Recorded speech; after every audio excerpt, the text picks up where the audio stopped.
Hey folks, Jonathan here. Watching Wayland Wire a while back, and he had mentioned that his dad used to call his vehicles flivvers, which is F-L-I-V-V-E-R,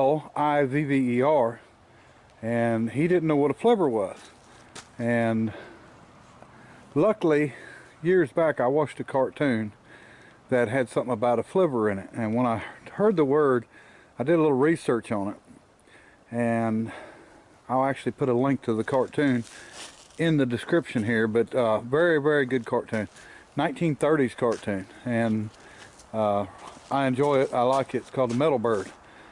But it has a dimension of a flivver. They're talking about building a flivver factory. And when I heard that, I didn't know what the flivver was, so I had researched it a few years back and found out. Well, the definition of a flivver on Google is a cheap car or aircraft, especially one in bad condition. So everything I own is a flivver. And the thing about it is, you know, a lot of the Model Ts were called that, but any of the lower end cars would have been called that. And the Model T, you know, let's admit it, is the Geo Metro of its time. I mean, that was a cheap car in comparison to everything else. I'm not saying that's a bad thing. I'm just saying that's the fact.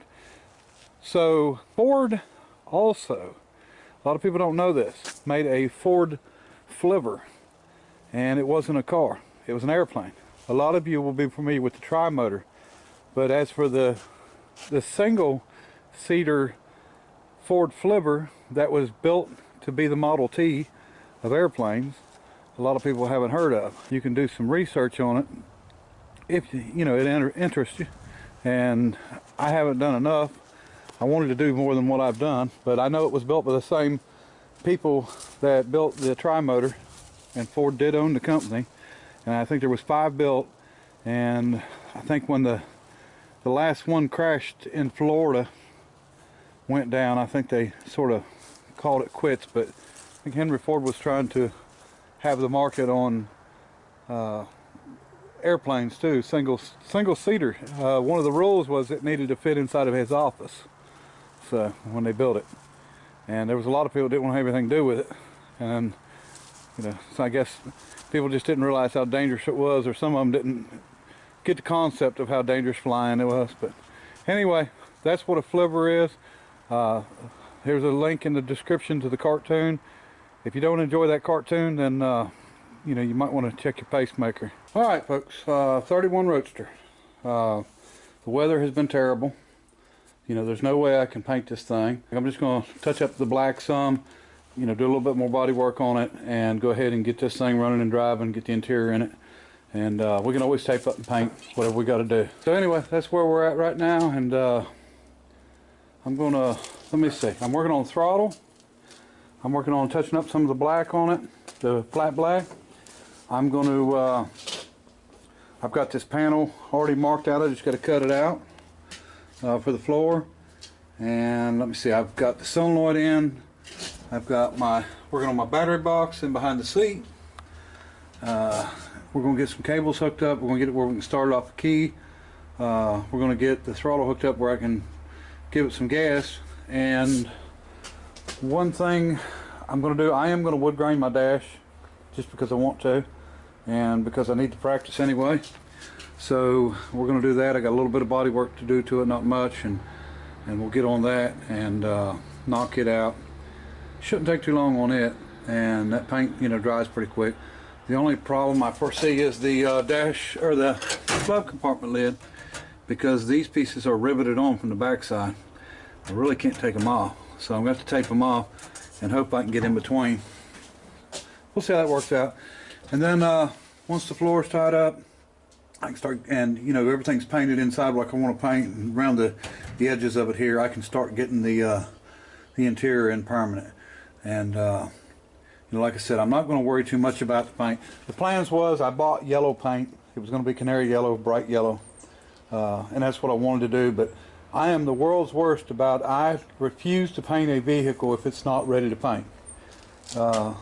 Nothing worse to me than to go see one that's been painted and there's, you know, Bondo that hadn't been sanded and waves, and I'm just I'm too particular when it comes to that. So it's either a finished show car or it's a you know, a hot rod or something, and I'd rather it be a hot rod than a finished show car that is not done right. So that's the plan.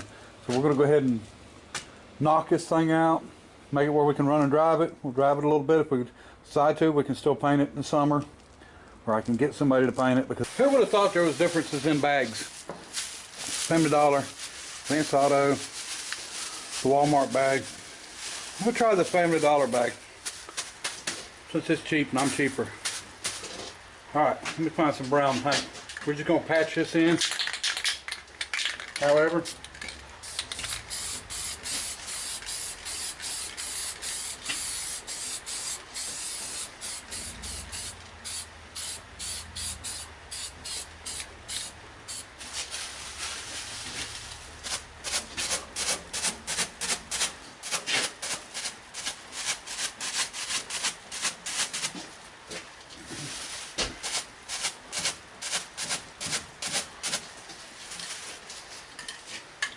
Hard to get in them places, huh?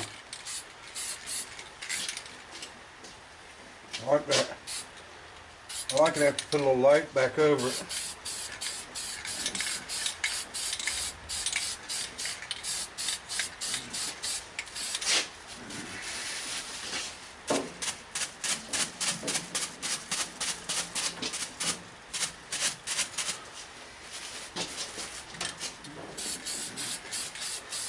We're doing it a little different way this time. Instead of putting more on and then hitting it again, we're just putting more on to cover it some. Kind of like it.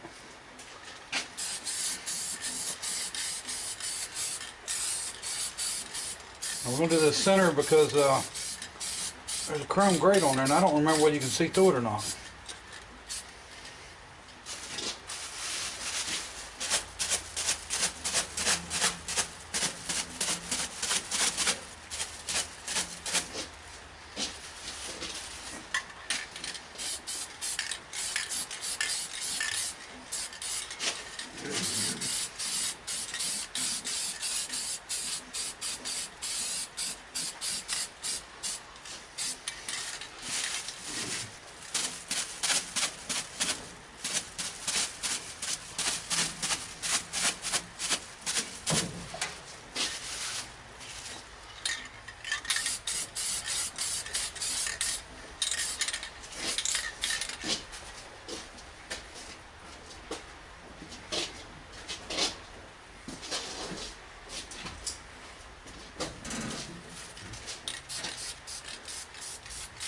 Try some touch up here.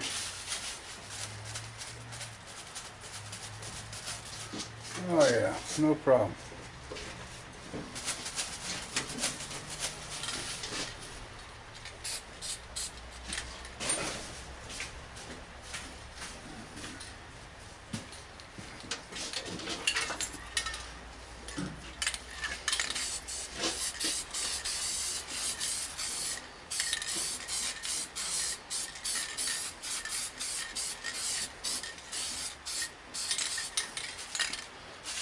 I am so ready to start putting this dash together.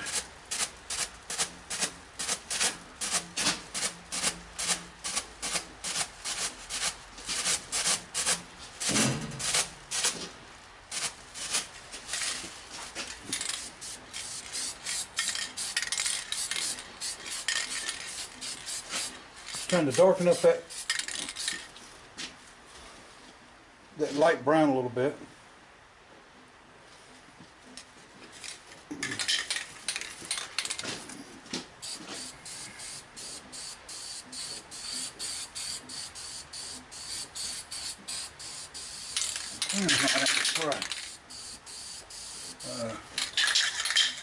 Looks like there's some in it, but it ain't acting like there's any in it. I have to find some more.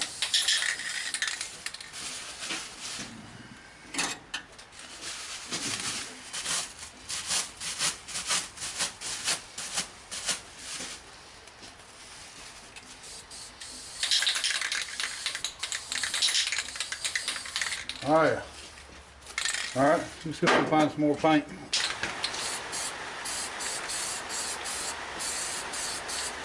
I'm going to be able to get in 20 pounds.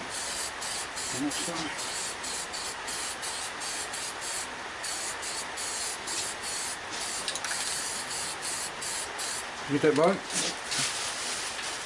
What is it? XL70.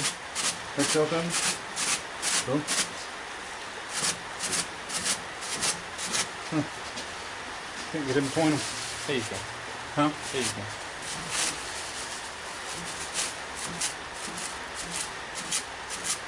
I think that's a few spots.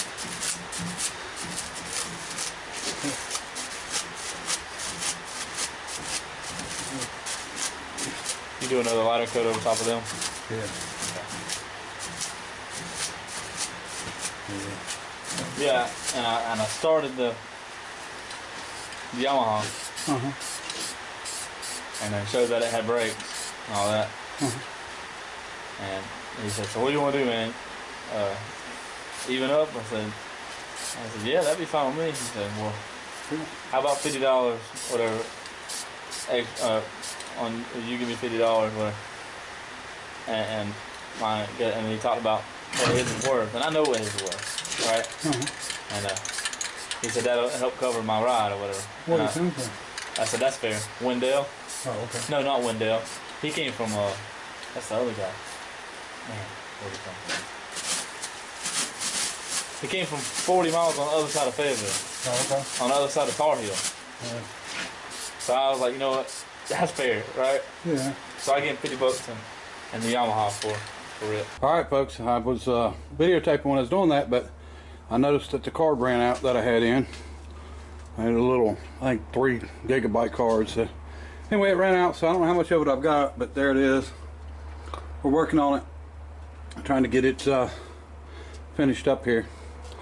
Everything's just stuck on there. I've got nothing really bolted in. Now the chrome there is still there because I just used, I left it on, taped it off.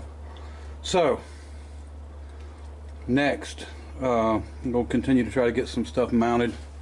Got my clock, which is still working good, and got my speedometer and the cable and the adapter to be able to go to that transmission. And I've got the piece marked out to cut for the floor, and we're going to continue to try to get things done here. Okay folks, we're moving along. Got the clock in, speedometer in. They're not perfect, you know, I cleaned them up best I could, but you know, there's still a little bit of rust around the edge of where the chromes come off. Okay folks, here's where we're at. Got the steering wheel cleaned up some and on. Okay, I pretty much got the dash together. Got to put the light switch in yet, and didn't want to do that until I had everything wired, all the gauges hooked and all. This is all bolted in and done. This is in and done. I painted in between to try to make it look like the dashboard or the glove compartment lid over there. So cleaned up the gauges the best I could, cleaned up the you know, speedometer and all that stuff. I mean, this is old junk is all we're dealing with here. Okay folks, I've been tweaking on the gas pedal for the linkage. You know, I hated to do it, but I had to come way up high. And the reason being is when this goes so far, hopefully you'll be able to see it, right here it starts raising up. And just pulling, well, you can see how far it goes up. And just pulling directly back on it, you know, wasn't doing it good. And so we had to go up a little, well, I went a little bit above it. Probably could have stayed about level, but I couldn't go from down here. But anyway, I had plenty of cable, it's long enough, all that good stuff. Made this bracket. Actually made it out of stainless, but I painted it. And I still got to touch up the manifold here. We've got our double spring back on here, and I made a piece for this. I'm going to drill a hole in this one, and then we're going to put a spring from here to here for our secondary carburetor to have a spring back. And that should take care of that. We're going to put a choke bracket on and operate this front choke. Moving along with that, like I said, we've got the dash about as, you know, good as I'm going to get it, and I'm happy with it. I like it. I like the clock. Working good, keeping good time. It's actually 8:10 or 8:11. So it holds good time. There's no problems, no issues there. So we'll get back on everything else here. I'm going to keep on this thing. I want to get it where I can drive it. So anyway, appreciate everybody watching. Till next time, bye.